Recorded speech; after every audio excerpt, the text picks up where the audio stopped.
He ruled Nolan's death an accidental drowning before he did any investigation. Warren, if Nolan is your brother and best friend, why did you leave him on an island without his cell phone and his keys?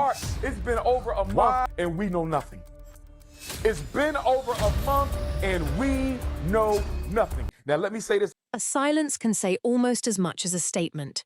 For weeks, one of the most recognizable voices in black media commentary said nothing about Nolan Wells.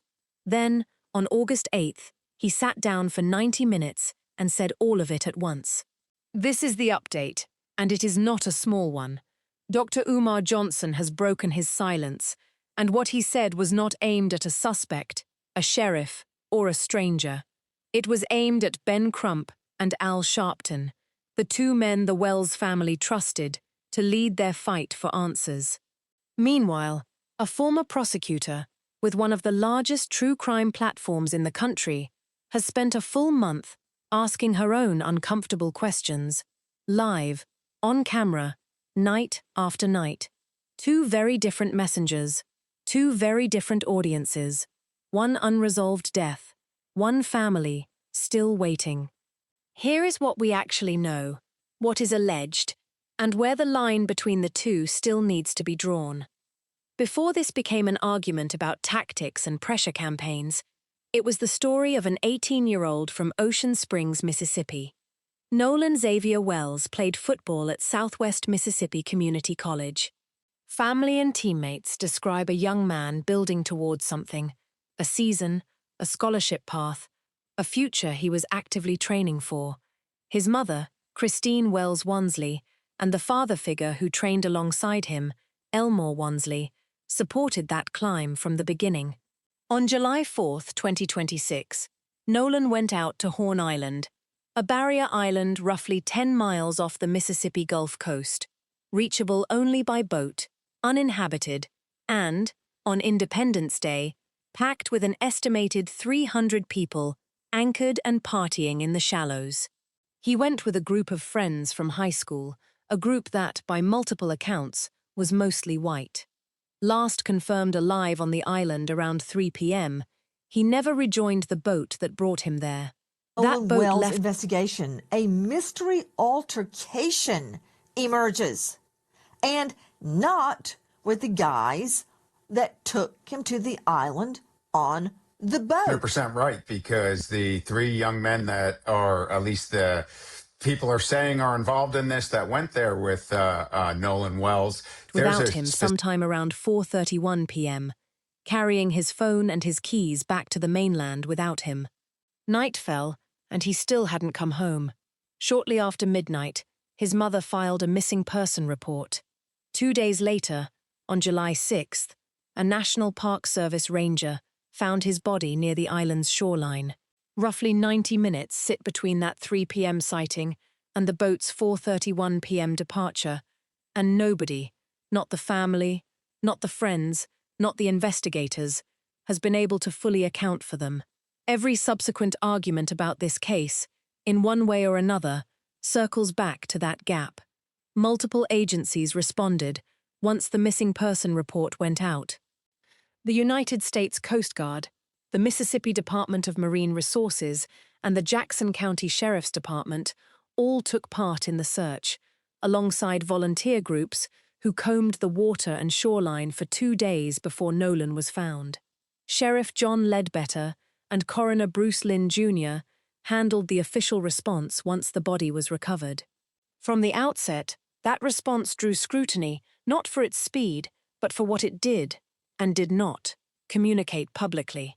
A family already grieving found itself also fighting for basic information, what the examination showed, what investigators believed happened, and why so little of either was being shared. Initial statements from local authorities pointed toward an accidental drowning. Horn Island's shoreline is known for a steep underwater slope and unpredictable currents, a place where a person can go from ankle deep to over their head in a few steps. That explanation did not sit well with everyone. Distrustful of how quickly local investigators seemed ready to close the book, the family brought on civil rights attorney Ben Crump. At a July 10th press conference at the National Action Network's headquarters in New York, Reverend Al Sharpton stood beside the family and said the circumstances did not smell right. Crump raised the racial dynamics of the case directly, questioning how the investigation might have unfolded differently if the roles among the group at Horn Island had been reversed. Still unsatisfied with the pace and transparency of the official process, the family paid for an independent autopsy, with funding reported to include a contribution from NFL quarterback Colin Kaepernick.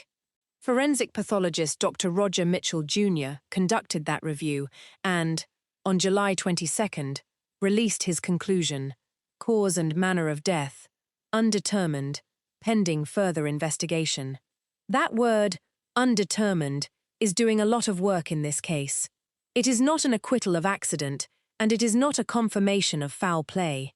Dr. Mitchell's exam reportedly noted an area of red discoloration on soft tissue at the back of the head, roughly 8 to 12 inches across, with no fractures, deep tissue injuries, or lacerations identified.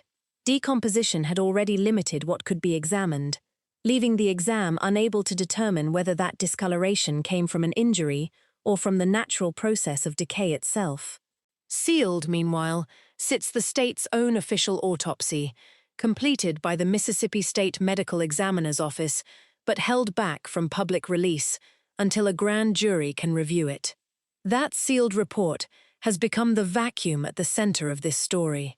Into it has poured a sea-tow distress call some listeners believe contains a background phrase referencing death, allegations of deleted phone data, a fraudulent toxicology document that Mississippi's Public Safety Commissioner had to publicly identify as fake, a reward fund that has climbed past 6 figures, multiple federal threat cases against people connected to the story, and now, a very public disagreement between 2 of the loudest voices covering it.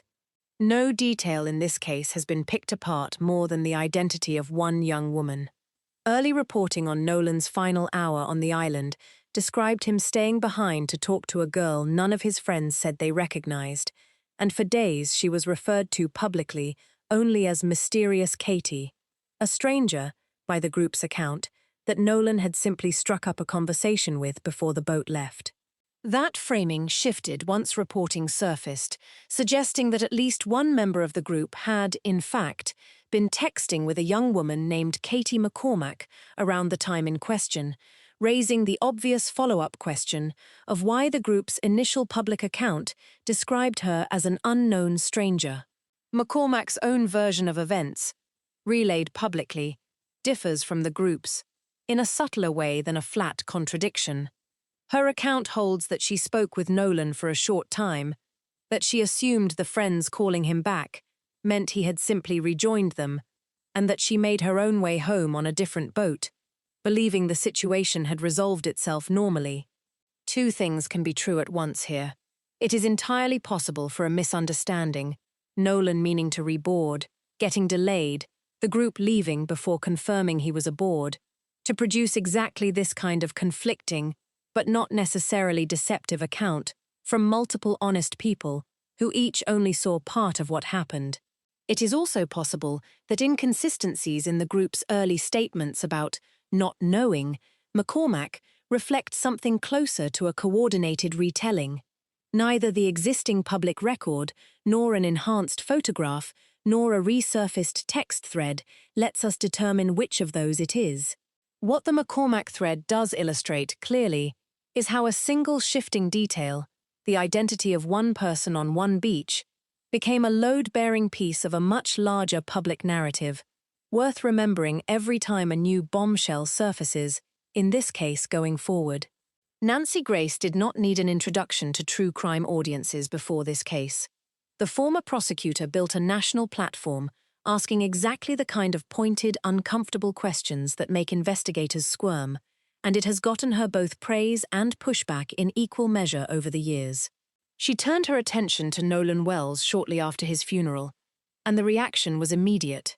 One of her earliest major segments on the case pulled hundreds of thousands of views within days. Consistency, not certainty, has been her through line across weeks of coverage. She has not declared this a homicide.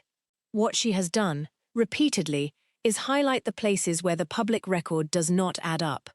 Reported inconsistencies in Nolan's phone location data, including claims that messages or content may have been altered or removed after the device was recovered, have drawn her scrutiny more than once. She has also pointed to the fact that Nolan's friends gave accounts of his final movements that cannot both be true. Some said he chose to stay behind and talk to a young woman, while other versions of the story conflict with that account. Her assessment, delivered plainly, has been that somebody is not telling the full story. When an enhanced version of the sea tow distress call circulated, the call made when the group's boat began taking on water sometime between 3 o'clock and 4:30 p.m., Grace's on-air reaction was pointed. Listeners believed they could hear a background phrase referencing Nolan not surviving. Grace treated that claim with real caution on some points and real alarm on others, while forensic audio experts have separately warned that enhancement itself can introduce or exaggerate content that was never actually there. Engine noise, wind, distance, compression, and expectation can all shape what a listener believes they hear, and no unofficial transcription of that audio has been established as fact. Grace has also said, in her own words, that she suspects foul play is possible, given everything the family and independent examiner have raised, while stopping short of calling this a homicide outright.